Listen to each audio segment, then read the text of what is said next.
Aujourd'hui, encore très peu de personnes savent exactement ce qui est le type principal d'un astrologue professionnel. On ignore la plupart du temps sur quoi il se base pour établir ses conclusions, mais aussi ses prévisions. Alors, son travail revêt un caractère mystérieux, voire opaque, ce qui crée un terrain très fertile à toute imagination, mais aussi à toute spéculation. Aujourd'hui, je t'amène dans les coulisses du travail d'un astrologue pour te faire découvrir son outil principal. Tu pourras alors faire un pas vers la connaissance, un terrain beaucoup plus stable que le terrain vaseux de la croyance. Tu pourras ensuite juger si cela tient ou pas, et surtout si tu as envie d'y croire ou pas. Je suis Andromeda, astrologue professionnelle, et je t'invite à découvrir l'astrologie avec moi.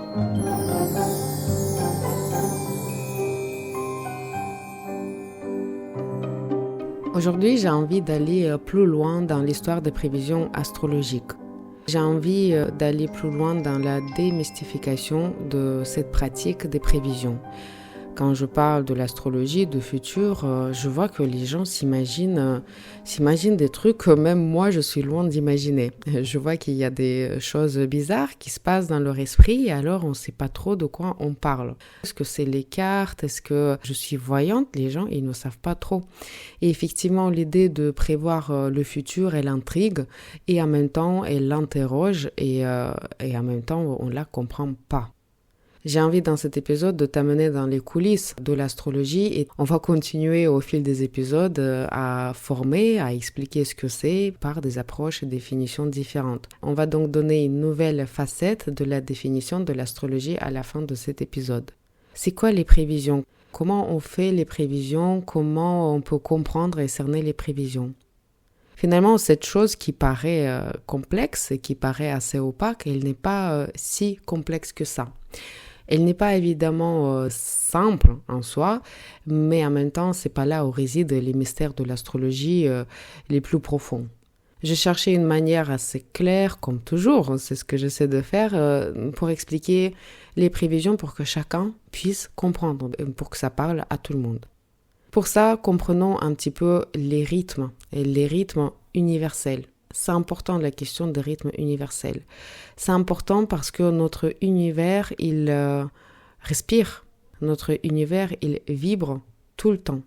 Comme ton cœur, il bat tout le temps, le cœur de l'univers, lui aussi, il bat tout le temps. Notre battement de cœur, si tu veux, ça peut être une mesure de temps. On n'a pas l'habitude de l'utiliser comme une mesure de temps, mais pourquoi pas? On pourrait dire qu'au lieu de vivre quelques années, on pourrait vivre un certain nombre de battements de cœur. Le rythme donc est une mesure de temps. Notre battement serait notre mesure de temps, notre rythme, mais celui de l'univers, comment est-ce qu'on le comprend? C'est quoi le rythme de l'univers? Il faut connaître les cycles. Il faut connaître les cycles de l'univers pour comprendre son battement de cœur. Le premier rythme qui est très accessible et très lisible, c'est le rythme du jour et de la nuit. Le jour et la nuit, c'est, si tu veux, le petit battement de cœur de l'univers. La chose intéressante, c'est que notre corps y est calé déjà, de par la naissance.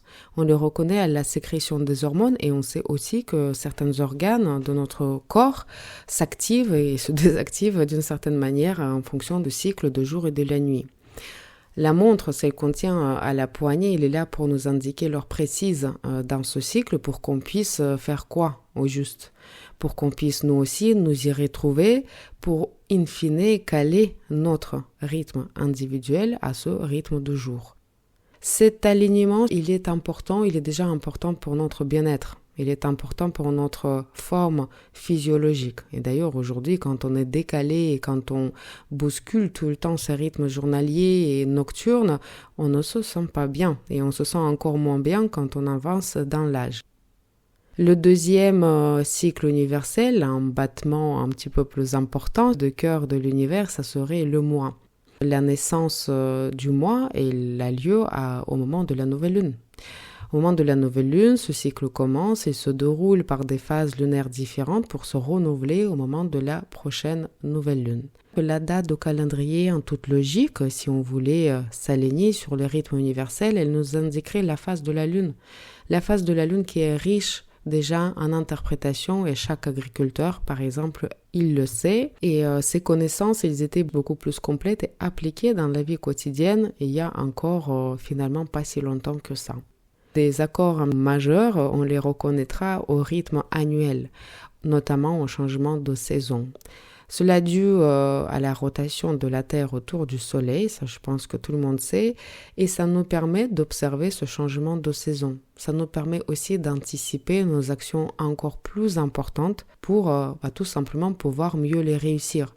Donc on ne va pas spécialement planter les choses en plein mois de décembre dans le sol dur et gelé, on va attendre plutôt l'arrivée du printemps. Et d'ailleurs, avant, on retrouve des fêtes majeures de toutes les communautés culturelles qui respectaient ce rythme finalement du soleil. Des communautés qui fêtaient le moment de l'équinoxe de printemps, de solstice d'été, l'équinoxe d'automne et le solstice d'hiver. C'était une manière, à mes yeux, d'aligner déjà les rythmes individuels au rythme collectif et aligner ces deux rythmes-là avec le rythme universel. Et si à ce moment-là, en plein hiver, autour de Noël, je te posais la question, est-ce que ça y est, on va tous mourir? Tu vas rigoler, tu vas me dire, mais pourquoi est-ce que tu dis ça? Évidemment que non. Et je te dirais, parce que là, il fait sombre, on voit plus le soleil, il fait nuit et il fait froid. Ça doit être la fin. À quoi tu me répondras? Finalement, non. Arrivera le mois de juillet, tu vas voir, le soleil va à nouveau briller, il va faire chaud, on va aussi retrouver toute la verdure, les gens vont être de bonne humeur, s'habiller légèrement et ils vont commencer à partir en vacances. Et te voilà astrologue. Sérieusement, je te félicite, c'est ta première prévision.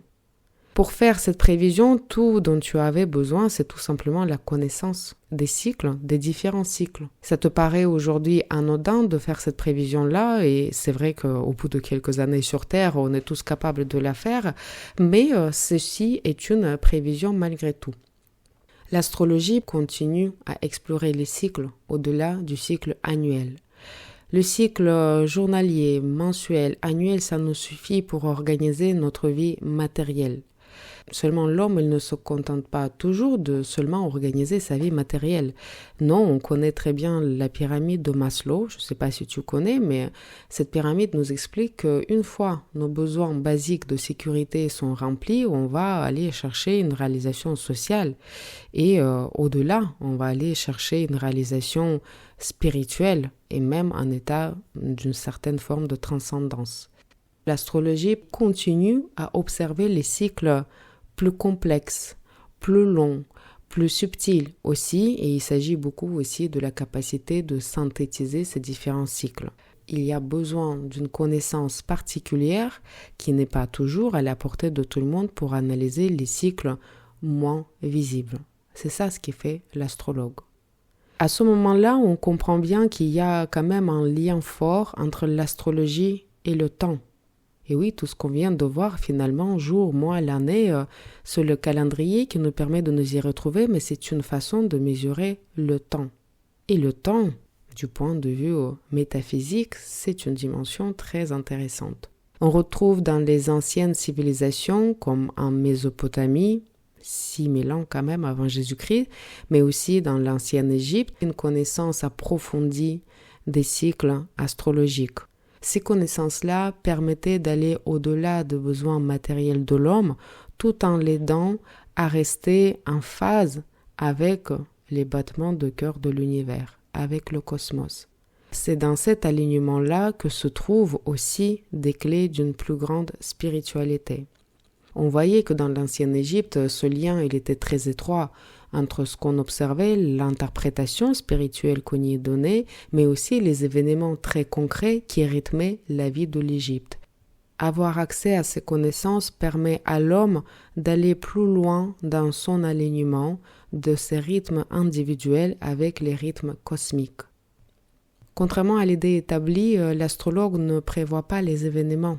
Non, ce qu'il fait en fin de compte, c'est finalement de te donner l'heure. Avec ses recommandations, imprégnées d'une certaine sagesse et expérience, pour nous situer dans des phases plus complexes et moins visibles dans notre évolution. tu es libre de vivre tout le temps en décalé par rapport à des rythmes universels.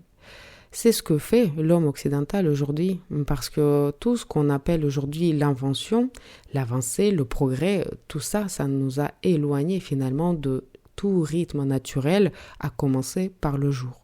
Et oui, effectivement, l'électricité, elle nous permet finalement de ne pas respecter la lumière naturelle du jour.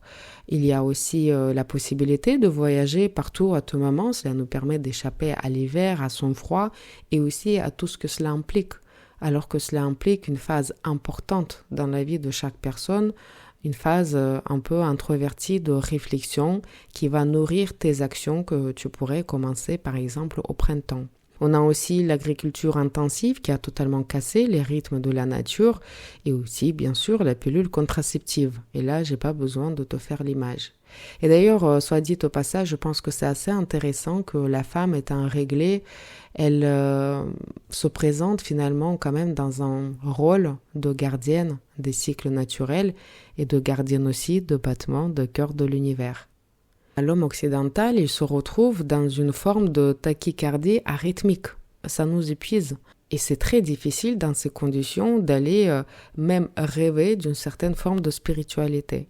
Donc si tu veux, pour aller plus loin dans notre développement psychologique, dans notre développement de bien-être et notre spiritualité, il est important de se recaler au bon rythme à tout moment. Essayer de caler notre rythme individuel au maximum à un rythme de l'univers.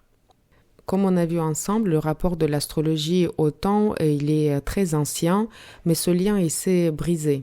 Il s'est brisé, il faut le dire, quand même assez récemment, au XVIIe siècle, au siècle qu'on appelle le siècle des Lumières. Et oui, c'était l'essor de toutes les sciences matérielles qui ont recalé l'astrologie, pas au deuxième rang, mais en fait loin, très loin. On aura encore l'occasion de revenir sur cet aspect historique de l'évolution de l'astrologie, mais aujourd'hui, on a quand même des preuves. On a quand même des preuves qu'il y avait un lien véritable de l'astrologie au temps. Et notamment ici en France, on a la chance d'avoir des magnifiques preuves de ce lien. Je parle notamment de la pendule astronomique de Passement que tu pourras admirer au château de Versailles, en notamment visitant les appartements privés du roi. C'est un chef-d'œuvre absolu de l'horlogerie et je me souviens quand je l'ai vu pour la première fois, je m'intéressais même pas encore à l'astrologie, mais j'étais instantanément fascinée par cet objet. Non seulement c'est une prouesse d'ingénierie quelque part de l'horlogerie, mais c'est aussi un très bel objet. Cette pendule, elle nous donne évidemment l'heure normale, le temps calendaire aussi, on pourra y retrouver donc le jour, le mois, l'année qui peut aller jusqu'à 9999. On pourra y observer aussi les phases de la lune, ce qu'on vient d'évoquer, mais ce qui nous intéresse le plus, au sommet de cette pendule se trouve un globe en cristal qui contient, lui, justement la position des planètes au fur et à mesure qu'elles avancent dans le zodiaque. Ce n'était pas pour faire joli, ce n'était pas pour faire plaisir au roi, notamment Louis XV, que lui, il était passionné des sciences, on le sait. Non, cette partie-là de la pendule, elle contenait aussi une information précieuse sur des cycles majeurs. Mais cette information, elle n'en est plus une aujourd'hui, parce que justement, on a tous perdu la grille de lecture. Tous, sauf des astrologues. Le deuxième chef-d'œuvre, c'est aussi la pendule, et c'est aussi la pendule qu'on doit à l'ingénieur Claude Siméon Passement. Et tiens-toi bien, le nom de la pendule, c'est quand même pas rien, c'est la pendule de la création du monde. Cette pendule, elle va combiner des différentes matières, bronze, argent, or, pour symboliser les 4 éléments primordiaux. Eau, terre, air, feu. Et on sait notamment que les signes de zodiaque sont répartis entre ces 4 éléments. Le mécanisme de cette pendule-là, il est encore plus complexe parce qu'il va tenir compte de la rotation et de pivotement de l'axe de la Terre pour justement montrer les saisons. Il va aussi nous renseigner sur des phases de la Lune et aussi sur le mouvement des planètes. Ce lien de l'astrologie au temps est donc évident et notre vie spirituelle ne peut pas s'organiser pleinement à contre-courant des dynamiques planétaires et surtout de tout ce que cela implique. Connaître ces différents cycles majeurs, ces différents cycles aussi complexes qu'ils soient, permet aux astrologues d'émettre certaines prévisions. Ce que je voulais te montrer dans cet épisode-là, c'est que ces prévisions astrologiques, elles ne sont pas si mystérieuses que ça, et que c'est une technique qui s'apprend et qui s'applique.